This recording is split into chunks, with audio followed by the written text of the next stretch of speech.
I think it's a good exercise to do, if nothing else, is looking at what you do on a daily basis and say, is this worth my annual salary to be able to do this? Or if I hired this off and spent 50 grand to hire this off and I never had to do this again, and this person did this, is it worth it?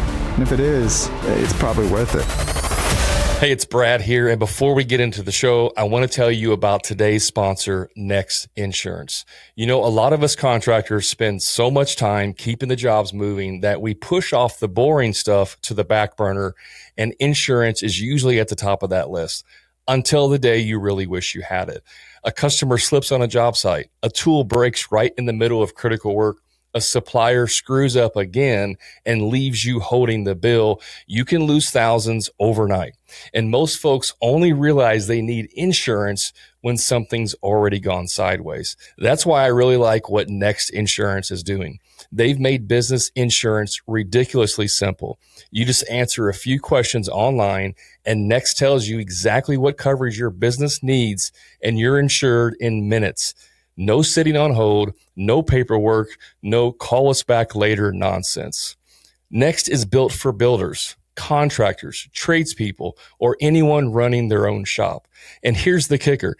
Their policies start as low as $29 a month, and you get your certificate of insurance instantly, which means you never have to delay a job because you're waiting on insurance. Protect what you've built and keep your business moving with confidence. Get covered in minutes at nextinsurance.com/hammer. Now let's get back to the show. Hey, welcome back to the show. I'm your host, Brad, and I have another special guest with me today, Nicholas Breedlove with playgroundequipment.com. Nicholas, welcome to the show. Hey, I appreciate it, man. I'm really psyched to be here, man. Awesome. Just real quick, give us just kind of a brief overview, what you do, what your business does, and just kind of intro yourself. Absolutely. We are in the commercial playground equipment business. We manufacture, we supply, we design, we inspect, we install commercial playgrounds all over the U.S. We have 3 different trade names that we traditionally go off of. We have playgroundequipment.com, and through that, we have a lot of distributor relationships, and we sell to probably around 230 to 240 right now small businesses across the United States, and they purchase and resell our playground equipment under that playgroundequipment.com brand name. And they also install a lot of that equipment. We started the business with a smaller direct to market, which is AAA State of Play. So that also sells our playground equipment. And then the newer company, which is more of a software business. It's still in production, release date sometime in the next month, and that's playgrounds.com. Okay, awesome. So you got your handful with a few different things then. Yeah. Awesome. So did you say you do like maintenance? So if you install a playground in some other state and then there's a problem with it, do you hire like local subs to come out and fix it, or how does that work?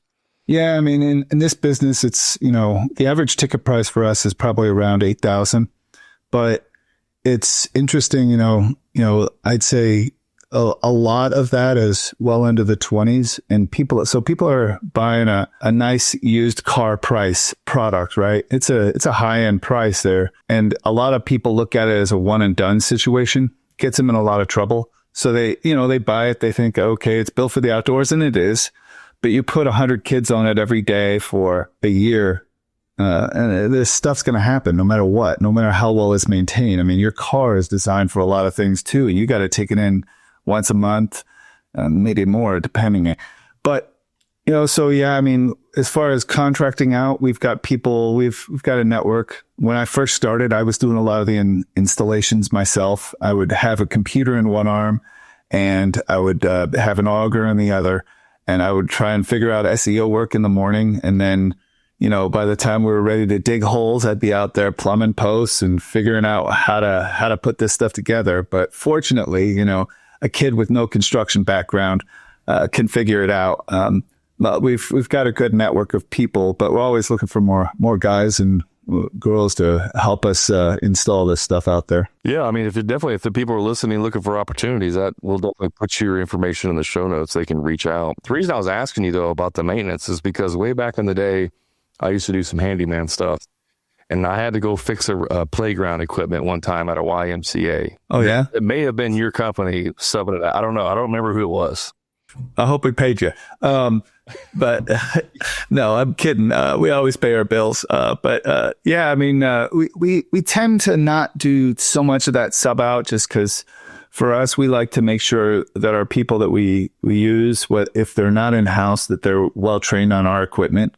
Otherwise, it's just one of those things where we do want our installations or our job callbacks to be a one and done. We don't want to have to keep going back. It's not profitable for anybody to keep going, no doubt, unless it's a new contract for, upgrade or something, vandalism unfortunately happened or something like that. But, there are cases where we've had to reach out to contractors and, do those worst case scenarios. It's a lot easier when it's just surfacing or timbers or landscape and effects, drainage, stuff like that. Those are problems that are a lot easier to outsource. Commercial playground, I'm not going to pretend it's like super simple, but it is not the most difficult thing out there. It is a lot of nuts and bolts and specialty hardware that you can find at most Lowe's and Home Depots of the world. Gotcha. Yeah, I don't remember what it was. It may have been a site survey for some. I honestly have no idea. I just remember it was for a YMCA playground. That's cool.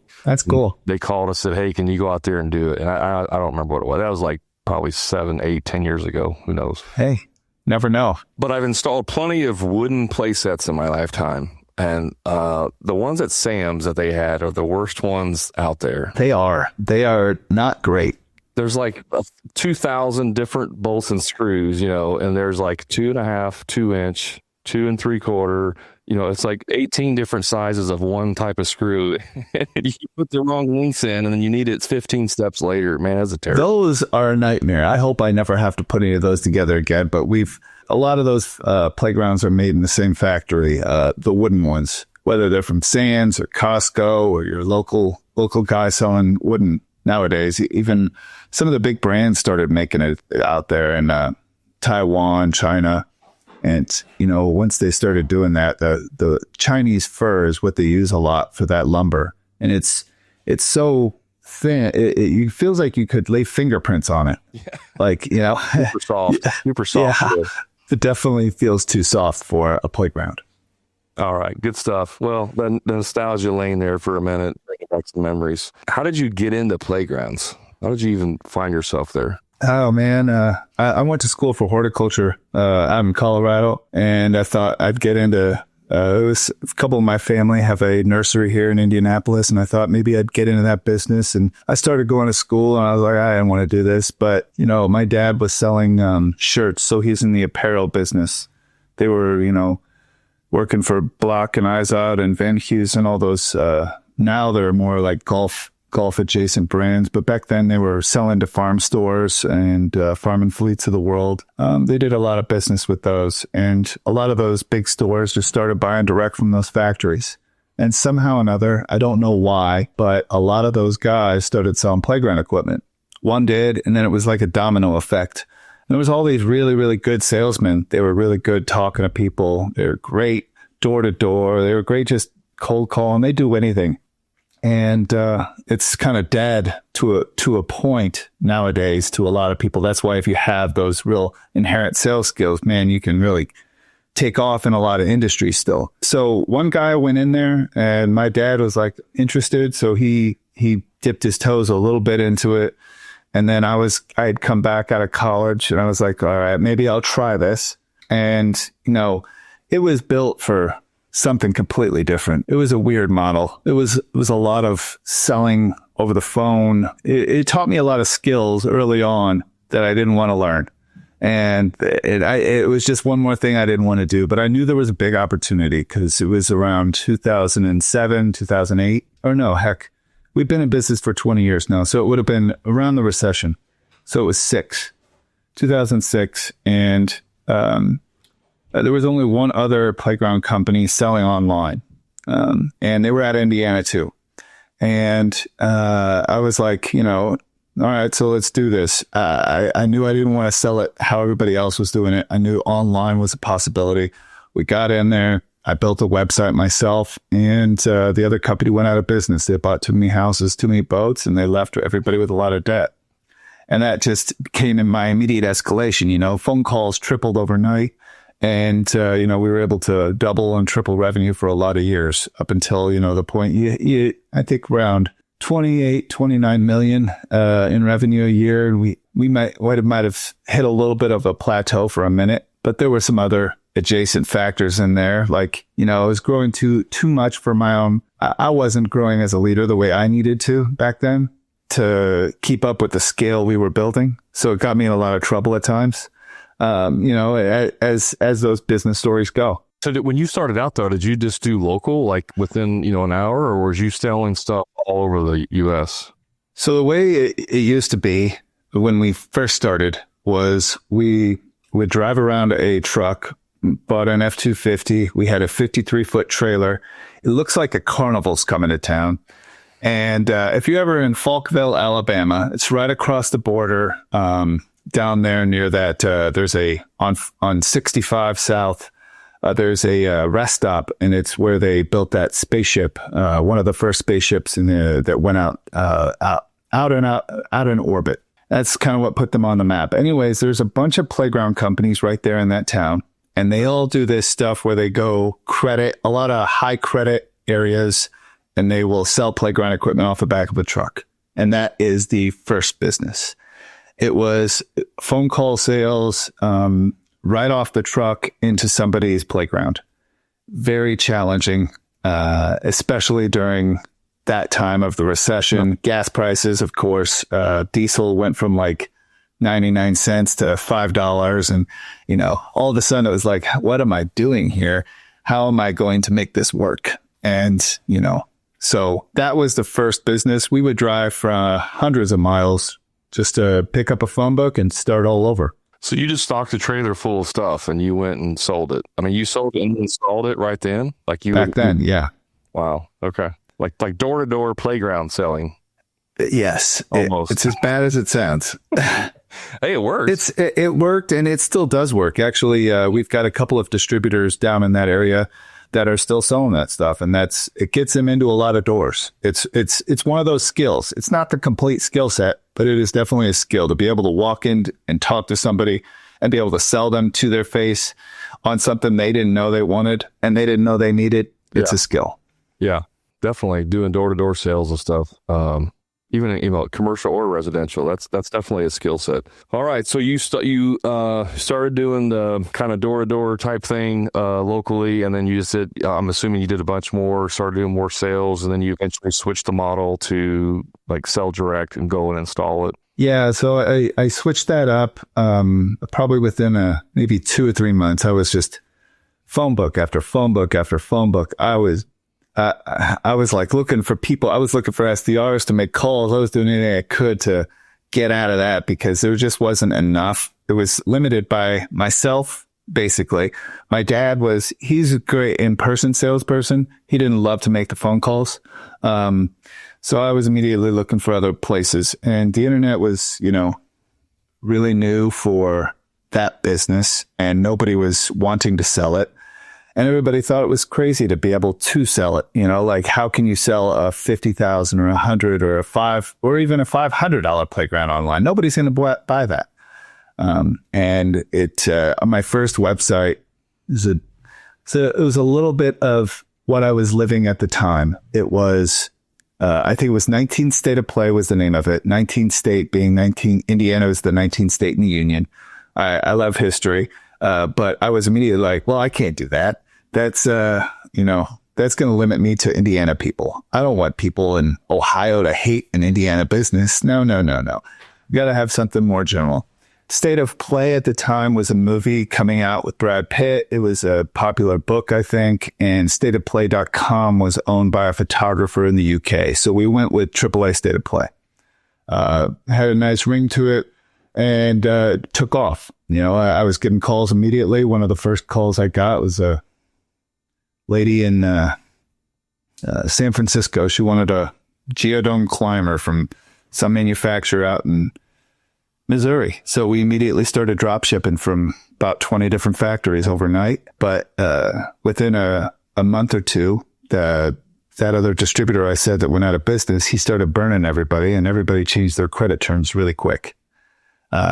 So that it affected me over the next, 12 months, just because, you can only do so much with limited dollars. It's about moving money. And our average sales cycle back then was probably a lot less than it is now. Right now, it's probably 90 days. Back then, it was probably more like 35 to 40, but then you have another 30 to 40 of bill cycle. So maybe less, but even then it still limited my ability to be able to sell. Gotcha. So initially you were reselling other people's equipment. You weren't building none of that stuff. You were just reselling. Did you install them then, or were you just selling them online?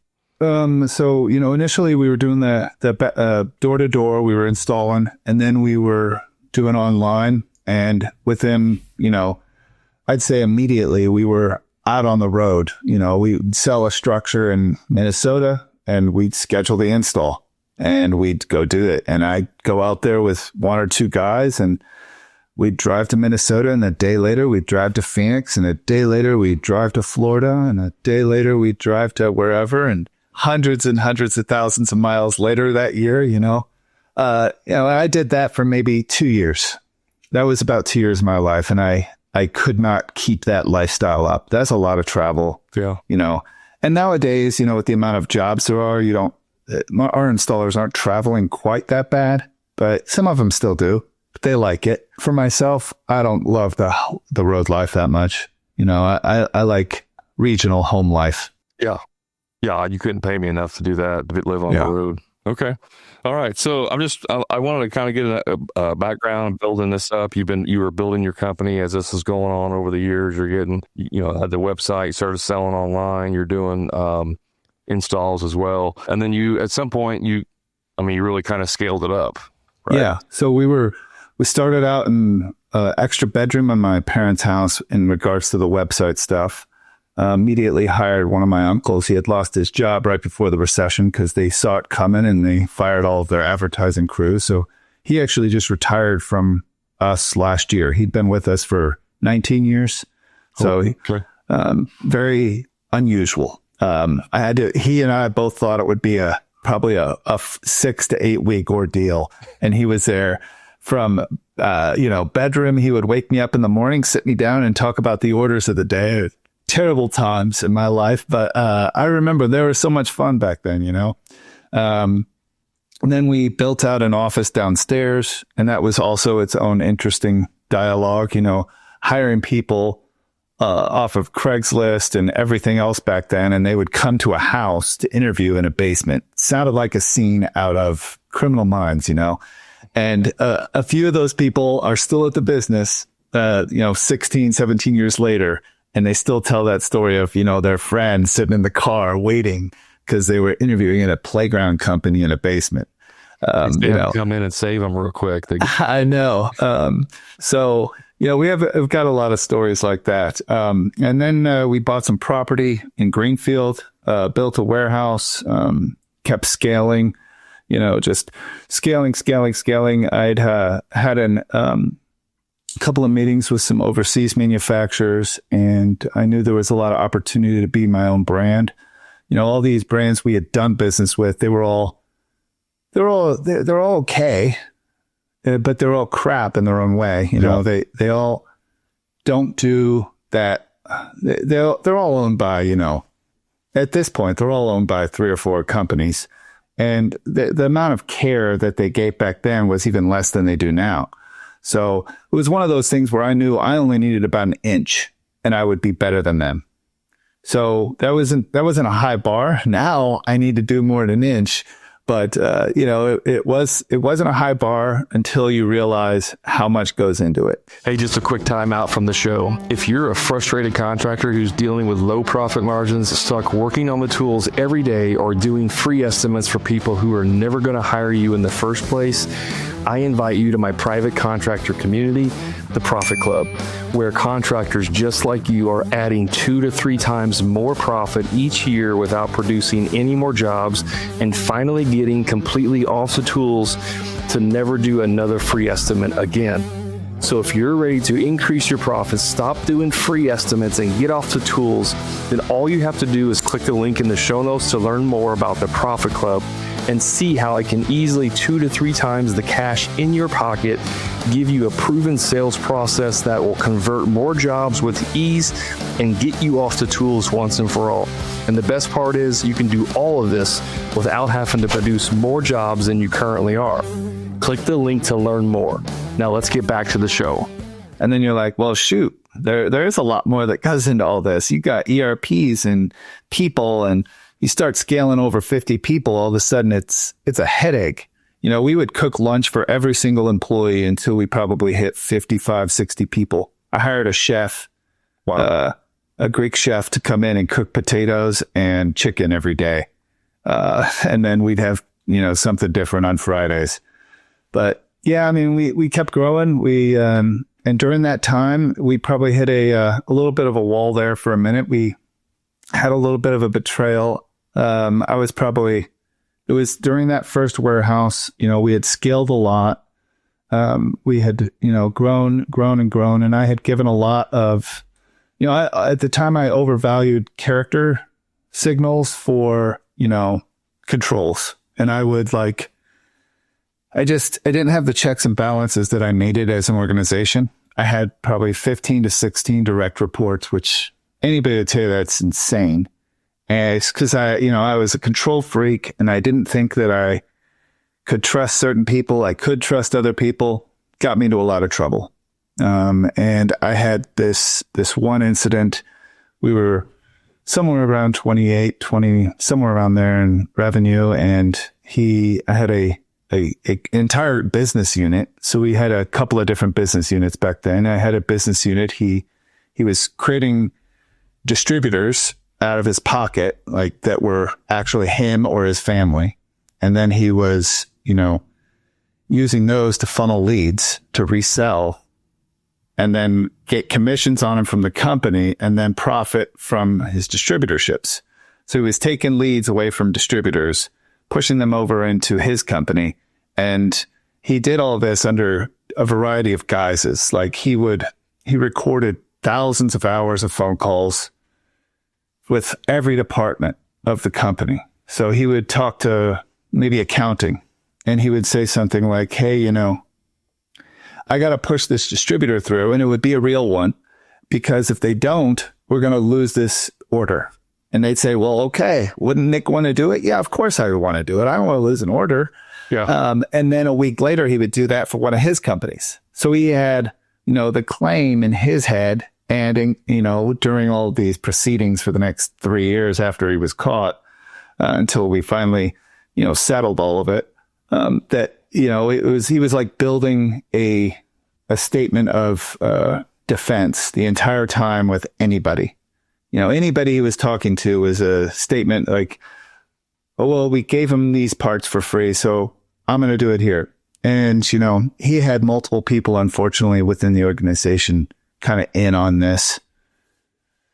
It all came to a head, and man, it was a very costly nightmare. Just the legal expenses probably cost me over $1 million. Wow.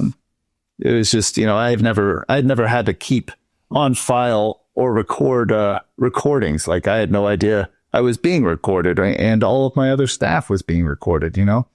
It kind of gave me this weird thing for a while. I was like, somebody would put a phone on a desk, and I'm like, what am I being set up for? What are you going to try and have me do here? Meanwhile, we're a playground company, I felt like it was so ridiculous.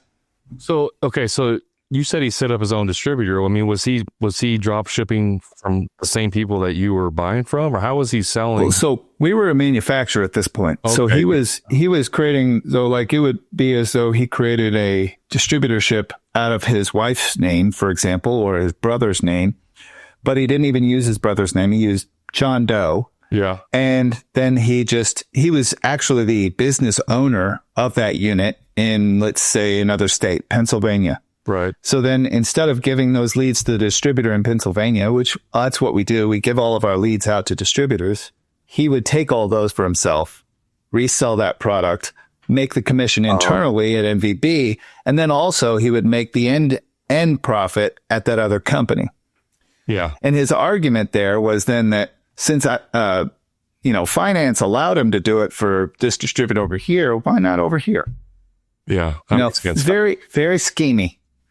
Very schemy. Yeah. Took a lot more to think about it and execute it if he had just applied himself to the business focused. Yeah. Like he could have made a lot more money. Is that, but I'm just curious now. I mean, was anything he did technically illegal? Yes. When you're physically recording people in certain states, like Illinois, California, et cetera, and we had people in those states, absolutely. When he is intentionally, writing down names of distributors that are false and then wire fraud on that, there's all sorts of. I got you. And then he, at the end of it, there was different things that was, he put his computer in a microwave, put all his phones in a microwave. You're destroying company, you're trying to get rid of a paper trail at that point. I got you. You could argue absolutely that there would be, but I mean, there's no prosecutor that wants that kind of case though, because that's not pretty, right? They don't want anything to do with that. At the end of the day, that all ends up being civil. Yeah. So did you have to sue him then? Yes, it was a long trial. It was a long, drawn out thing. Yeah. But I mean, going back and looking at it though, what could you have done to prevent that from happening? I think for me, as a younger person, I wasn't really bought in on core values. And sometimes when I see them, like at companies, I think, God, that's such bullshit. Or excuse me, but that's such bull, right? Like, I don't believe it sometimes. Like I look at some NFL team or some big company, and you're like, there's no way. Yeah. Get 3 employees to name their core values. They don't know them. And, the more I bought into that and living those out quasi-religiously, and I go to church every week. So I hate saying that, but you have to really believe it to the core. Otherwise it doesn't work. And I didn't at the time. I didn't think about it. And once that happened, I kind of had to do some soul searching. It hit my ego. My ego was broken, and I didn't want to talk about it because it was a problem one way or the other. And it was my fault. Those are 2 things I don't like. Yeah. I think the biggest thing that I did to structurally I could have done is I could have been more prepared as a company to scale. And I could have said, this is what we believe in. This is who we are. Like right now, you could ask me, who are my customers? Why do I do this? And I know exactly why I do this, right? Like I build a playground so I can give a kid a place to take risks, right? Calculated risks, and it's a safe spot with guardrails that they can take risks, right? I do this for distributors, or I do this for the end users, the playground owners, so they can. That's where community begins. It's where you meet your neighbors. It's where that spark of initial community begins. It's where kids learn each other's names. That's why I do this. And the last reason is my people and our distributors, so I can give them some better way of life. They can, whatever that means to them, right? And so those are the whys. Back then, I had no idea. I thought I was doing this to sell playgrounds and make money, and and that is the point to a point. We're all in this to make money. We're all to a small degree, and sometimes if that becomes the driving factor, I think I got a little lost in it, and so I could have reset myself a little bit better. So do you think it was just a hiring decision? Like it was back then you weren't hiring for culture, like you were just hiring anybody that could do the job in order to scale. I mean, do you 100%. If you had your core values that you were really focusing on, that person wouldn't have fit into your company? Yeah. I mean, I think that, once we set up that company with core values, and then once you implement a lot of other structural changes related to that, whether it's we have our daily huddles or your team tacticals, your department tacticals, it's a lot harder to escape being that type of person in that type of environment. I mean, I think there's always a chance to have a bad hire, right? And sure. As a small company, I couldn't have an HR department, right? But now I have an HR department. It's a great group of people, and they still have bad hires. Stuff happens. But those people are usually spotted out within the first 30 to 40 days, and then they're either decide to get on board or they're gone. And I want people here for a long time. I mean, I had, like I said earlier, I have had people here, a lot of people past 10 years, and I continue to have a lot of people past 10 years. But we've got people, a lot of warehouse workers, and unfortunately, sometimes that goes with not a lot of time. Yeah. Yeah. So you had that situation happen, and then, you recovered from it. Have you had other situations like that, or was that kind of like the awakening moment for you? That was probably the big awakening for me. I mean, we end up having a lot of, I think the bad hires that we go under, one bad hire, they say, like, there's a lot of people that'll put a dollar amount to it, right? It's three times their annual salary is what it costs you, I think. Right. And I think there's a lot of truth to that. But I think there's, like, as we've scaled and I've needed real directors with real backbone and real, like, experience, I'm a huge believer in everybody can grow up and become anything they want to be. Like, I'm not the huge believer in college. I don't think that it's the perfect for any scenario. I think, doctor, if you're operating on my body, I want you to be certified. Yep. But if you're selling my playgrounds, I don't need you to have a degree. If you're in charge of my operations, but I do need you to keep educating yourself and continuously improve. I need you to figure out that one thing that you're not great at today and be better at it tomorrow and the day after and the day after. And I had a lot of people who just weren't right for the role. And I think that probably cost me more than anything over the years, was just not having that courage to just say goodbye to some people that helped me scale quick enough. And it definitely cost me a lot of money over the last probably 5 to 8 years. There was, I've been reading some books on employment and stuff. I'm reading one right now. It's called Never Lose an Employee Again. I don't know if you've read that or not. It's a really, I think so. But there was one thing that stuck out, and I don't remember if it was that book or another one, but it said, sometimes you have the right people in the wrong role. And Joey Coleman. Yeah. Is that okay? Yeah. Yeah. I met Joey at a few events. He's a very terrific speaker. What book was that though? Was that Never Lose an Employee Again? Okay. I'm in the middle of it. So it's some of that gets kind of convoluted. Yeah. Sometimes you have the right people in the wrong role or the wrong people in the right role. There's a lot of these combinations. And I'm assuming you had to go through and kind of figure that part out. Yeah. There are some interesting character assessment softwares out there, Culture Index and others, where they do a really interesting job. It's a survey. Every employee takes it. It kind of just helps you align with their stress levels, assuming that they answer it appropriately, and how they're fitting into their role and where they feel like it kind of helps you align. Is your vision match what they're doing? And does their daily flow match what you think it should be? We use it as a gauge of employee health. Initially, we do use it to try and fit that person into a role. If they're an operator, an architect, there's a variety of different character placements in which they kind of qualify people at. And based on that, we assume this person's going to have a hard time making a decision. Are we going to accept that in this role or not? Is this the kind of team that we want to build? And it helps us kind of better understand. It's not the end all be all, sure, but it definitely helps you give a good idea of these pieces work really good with these pieces. Can we explode with this group of people or will it implode? Yeah. Yeah. Especially at scale. If you only have 4 employees, you're not really worried about, all these different things that you're talking about. But definitely as you scale, that's becomes crucial. If there was one piece of advice you could give to the contractor listening, maybe a smaller guy who's, not doesn't have 20, 50 employees, but what would be one piece of advice you can give them in terms of hiring that would you think would be beneficial? In terms of hiring, I think that in that initial thing, I think going with your gut, I know it sucks long term, but man, but also you have to go with your gut on both ways. That's the thing, hiring and firing.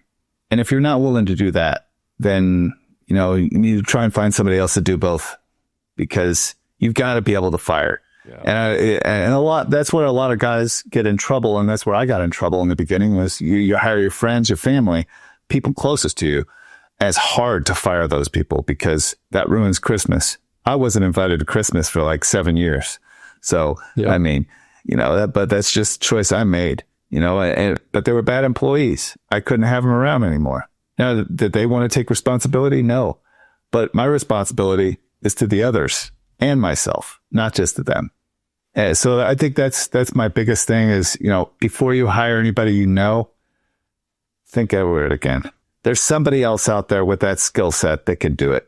Somebody else. There's you can go super deep into that. A lot of contractors and service people are like, no one can do it as good as me. I'm like, that's bull crap. There's hundreds and thousands of people that could probably do it better than you, right? Yeah. Like, you're not the only one that can do that. And so you have that mentality. But I think a lot of guys, especially starting out and young in their business, it's like, I need a installer, I need a salesman, and somebody applies like, oh, good. And so it's like, you're filling positions that you need instead of actually looking for, like you're saying, that culture fit. How does this impact the business long term?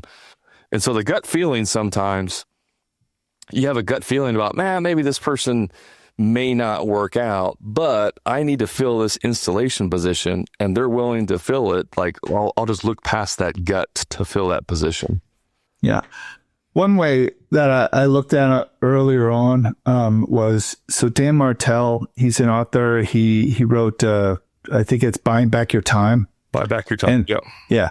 And he's got that interesting philosophy, if you can hire it out, and, I think it's a good exercise to do, if nothing else, is looking at what you do on a daily basis and say, is this worth my annual salary to be able to do this? Or if I hired this off and spent $50,000 to hire this off, and I never had to do this again, and this person did this, is it worth it?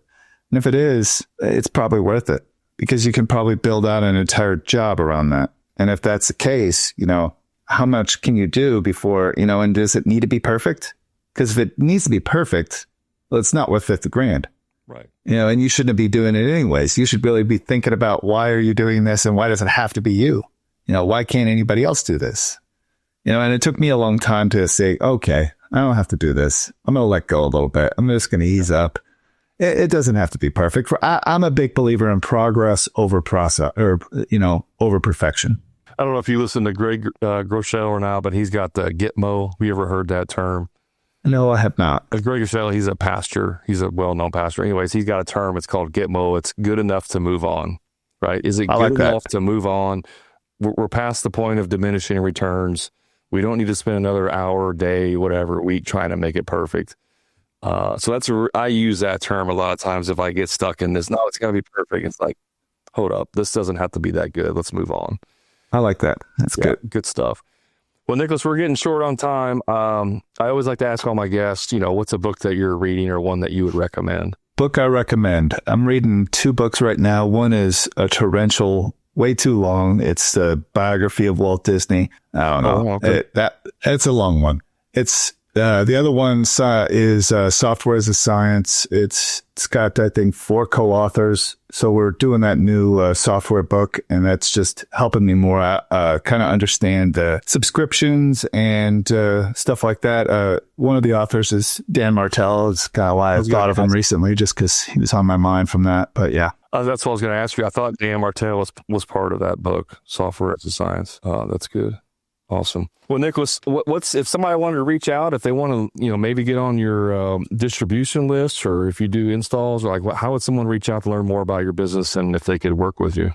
Absolutely. They can always find me on LinkedIn. It's Nicolas Breedlove, Nicholas Breedlove on LinkedIn, and you'll find me, and just message me there, and a team member will get it to me. But I'm pretty reactive when it comes to requests like that. So we got a good team behind me, fortunately. Otherwise, wouldn't be able to do much. Yeah. Well, I appreciate you being on here, taking time from your busy businesses you got going on, lots of stuff going on. Thanks again for being on the show. I appreciate you, man.